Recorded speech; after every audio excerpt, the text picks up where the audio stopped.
Hey guys, welcome back to the channel and another superhero video. So today we're going to be doing a spoiler-free review of Guardians of the Galaxy 2. I already saw it twice, but before we get into that, I want to say today is the day that we give away this precious baby Groot. And honestly, after seeing Guardians of the Galaxy 2, I really don't want to give this away, but I promised you guys that I would, so let's get rolling. In the last two videos, I said leave a comment, be a subscriber. I got all those names in this box, and we're going to pick one. Alright, let's see who is the lucky winner of this baby Groot. The winner is Catherine Guzman 115.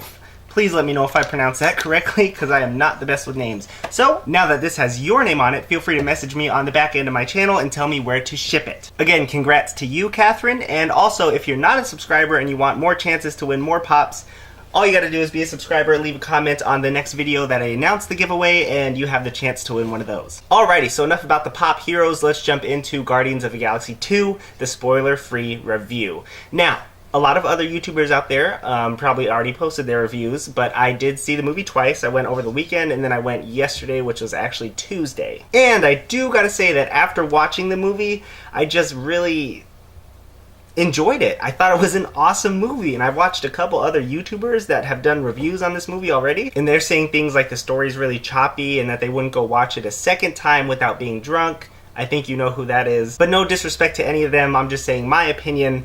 I thought it was awesome. It was really fun. It had a lot of humor in it, as the previous one did. A lot of character development as well. It had a little bit of tear-jerking, a little bit of backstory. It was a very, very colorful movie as well. I mean, the environments they were in were just like breathtaking. And I mean, James Gunn even said himself, this is going to be one of the most visually stunning films that are out there, and I totally agree. I mean, like, there were a lot of different planets that this movie took us to, and each planet had its own basically environment and all that stuff. I mean, some of them were, you know, barren wastelands. Some of them were really vibrant and colorful, and, you know, this movie just really did a good job with that. And I know Marvel has like a bad rap of not having color in their movies, I guess, from what I've seen on other YouTube channels, so I didn't really notice it before, but on this video you definitely notice. It's just vibrant and it's awesome. A little round of applause for the CGI team on this movie. So let me get into some of the things that I did like. There is an opening credit scene. I won't spoil anything, but the opening credit scene is phenomenal. Honestly, that is the best opening credit scene that I have ever seen in a movie ever, and that's saying a lot because I've seen a lot of movies. I won't tell you what happened in it, but it's just the way it was choreographed and the music and everything was just awesome. And I mean, I'll be the first to admit, like, I hate really long opening credit sequences, like what was it, the very first Spider-Man or the second Spider-Man, where it's just non-stop pictures and pictures and pictures. I didn't like that this much, but this one, oh my gosh, it was amazing. And another thing I think this movie did really well was actually pass the torch from character to character to character along the way. They weren't just specified on one specific hero the entire time. They really shared the spotlight, and I feel like each character actually got the amount of screen time that they actually deserved. And as a result of that, you got a good look at each character's backstory. You got to see why Nebula is this cold-hearted, out to get everyone, driven by revenge psychopath. You got to see why, you know, Yondu is the way he is. It really actually got a little bit into the backstory of Drax, Mantis as well, Peter's dad, Peter himself, Rocket a little bit. He opened up in this film. It just, everyone got like a good amount of screen time. And I remember James Gunn saying a long time ago that this is basically a character-driven film. I didn't really know what that meant at the time, but after watching the movie a couple times, I do understand what he's talking about. I mean, obviously it's a Marvel movie, so there's going to be tons of humor and action throughout. I think the first movie's more along the lines of, hey, we're all coming together, settling our differences, this. I think this second movie is focused a little bit more around, you know, they're actually a family now. They're kind of a tight-knit group, and let's now dive into the backstory of each of the characters. I haven't really touched on Baby Groot at all. That's just because that's pretty self-explanatory. If you've seen the previews, you know he's gonna rock. He's gonna be so cute. Everyone wants a Baby Groot. I want a Baby Groot, and I'm so sad to give that pop away. But I will say they did do a great job as actually portraying him as an infant. He has a lot of the same qualities that you would see in, you know, like a 2 or 3 or 4-year-old, but only a lot more tiny and wooden and adorable. Now, to some extent, I understand what people are talking about when they say the film had too much humor and it kind of pulled them out of the movie at some times. Yes and no. The first time I saw it was in a really, really packed theater. It had like 600 people in it. It was a Cine Capri.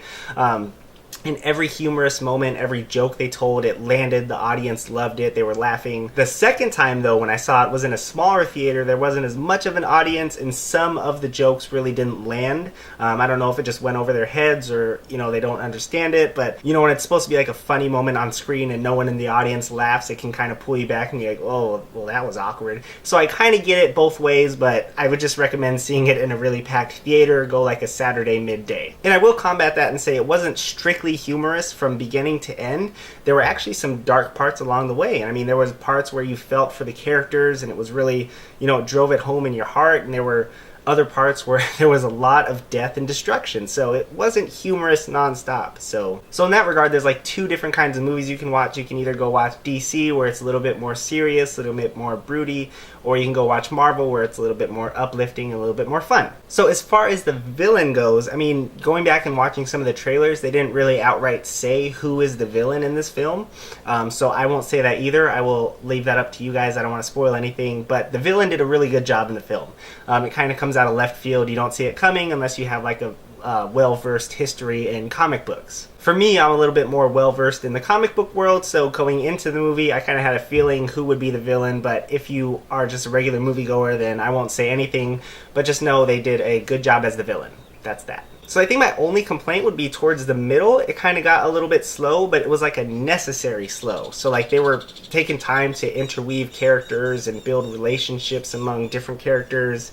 And that's kind of where they also dove a little bit more into the backstories of some of these characters. So it was necessary, but it just felt a little slow. And I mean, the second time I watched the movie, I didn't notice it at all. It all flowed right along. Oh, and another thing I want to talk about is the soundtrack. And I don't mean the score of the film, the Guardians of the Galaxy theme, because that was in there a lot. That was pretty awesome. I do like the way they kind of played with it here and there to adhere to the tone of the movie at that specific point. I mean, the soundtrack was great. I mean, I'm only 22 years old, so all these songs were actually made before I was even born.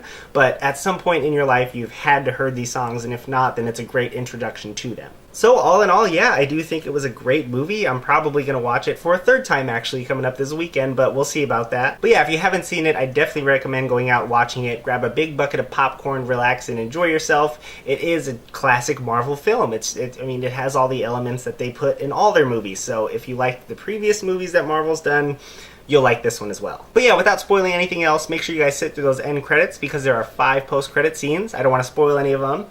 4 are pretty much for fun, and then 1 actually will probably be an integral role of the next Avengers movie, so stay tuned for that. But now I want to hear from you guys. Did you guys see the movie? Once? Twice? Thrice? How many times did you see it? If so, what did you like most about it? And if not, what did you hate most about it? But be sure to leave those thoughts in the comments below. And as always, if you guys did like the video, be sure to click that like button and subscribe for more videos every week. And stay on the lookout for those pop giveaways, because I do one of those about once a month, maybe twice if I'm feeling generous, but we'll see. Thanks again so much for watching, and I will see you guys on the next one.